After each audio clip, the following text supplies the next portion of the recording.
Hello, this is Paul from Th13teen Park Adventures, and a while back I did a little video ranking the UK based B&M roller coasters, and off the back of that there was mild demand for an Intamin rankings list. So with the recent opening of SIK at Flamingo Land, I figured now was the right time to oblige. Intamin are a ride manufacturer founded in Switzerland in the late 60s who are currently based in Liechtenstein and are one of the most exciting and innovative amusement ride companies around, responsible for some of the most highly regarded roller coasters in the world, with recent hits such as Velocicoaster, Pantheon and Conda being added to a catalogue that includes the 2 tallest and 3 fastest roller coasters in the world. Here in the UK we have 6 Intamin roller coasters in operation, spread across 4 parks, covering a variety of styles and elements, from launch coasters to stand-ups, former record breakers and world firsts. Coincidentally, they're also some of the worst named roller coasters around, so let's see how they stack up.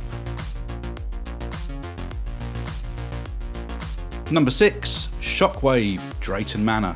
The oldest roller coaster on this list at 28 years and the last remaining of its kind in operation, a very rare Intamin stand-up coaster, set primarily over water and featuring 4 inversions during its 1,640 feet of track, reaching a top speed of 53 miles per hour from its 120-foot lift hill. The stand-up is a model which never really caught on in the way some manufacturers may have hoped, partly due to not being the most comfortable for those of us with dangly bits. However, Shockwave rides better than you may expect. It's short enough not to inflict too much damage, but long enough to pack in a vertical loop, a 0G roll and 2 corkscrews. Being the only thrill coaster at Drayton Manor, Shockwave still attracts a decent number of riders, and I'd expect it to be in operation for a few more years yet. Number 5. Colossus, Thorpe Park. On its opening in 2002, Colossus brought the power of 10 to the island like no other, and with it a new world record for number of inversions, packing in a vertical loop, a cobra roll, 2 corkscrews and 5 heartline rolls into its fairly compact layout, which ducks below bridges and in and out of vegetation during its cycle. But while the layout is fun, sadly the experience is a little rough, with tight trains leaving you very little room for manoeuvre and heavy restraints around your shoulders. It's one of those coasters that if you know what to expect and ride defensively, you can get away without too much headbanging, but show any complacency heading into those 4 consecutive barrel rolls and you could be getting off with an ear like a Vander Holyfield. Colossus just edges out Shockwave due to its longer, more exciting layout, but it could really do with some TLC from Thorpe Park.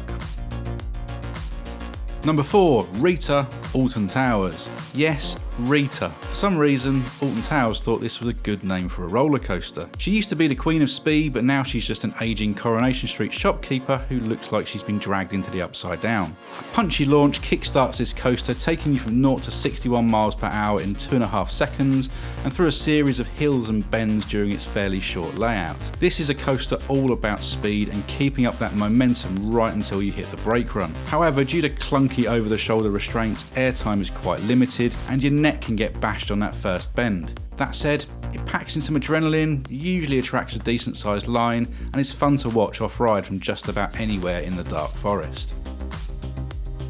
Number 3. Th13teen, Alton Towers. And nestled behind Rita in the dark forest you will find Th13teen, debuted as the world's first SIK coaster back when it opened in 2010 to a very mild reception. You see, Th13teen is very much a family thrill coaster, while the marketing perhaps suggested it might be a bit more than that. However, once you get past that, what you have is a unique, well-themed and enjoyable attraction, with a consistent narrative that has a lot to offer. It's also nearly impossible to get decent footage of, so forgive the repeat video of the station and the lift hill. Featuring a 60-foot drop into the forest, an indoor crypt with the world's first vertical drop section, and a reverse launch into the final section of the ride, Th13teen packs in some cool elements, and as the forest has grown over time, has really settled into its surroundings. In fact, I think there's a very good argument to be made for Th13teen being the best family coaster in the country.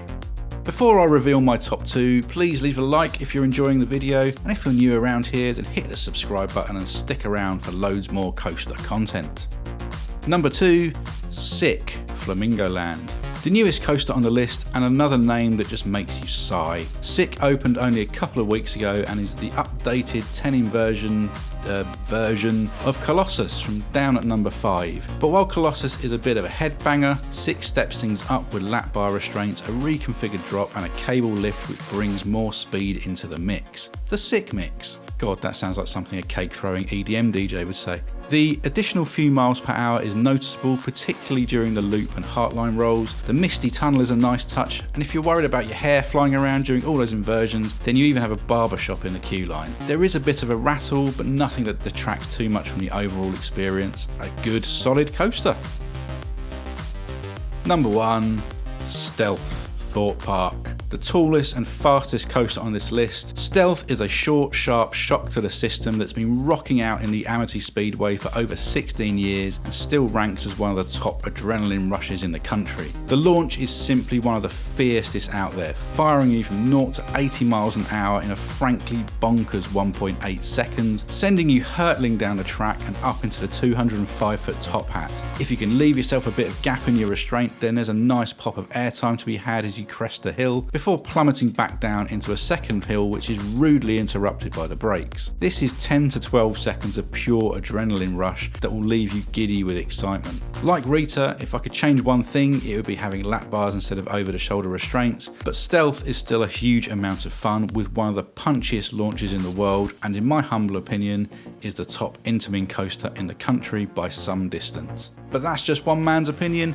I'd love to hear your Intamin rankings down in the comments, and hopefully one day when we get a beautiful Intamin Blitz or a prefab Woody, I'll update this list. But for now, thanks for watching, catch you next time.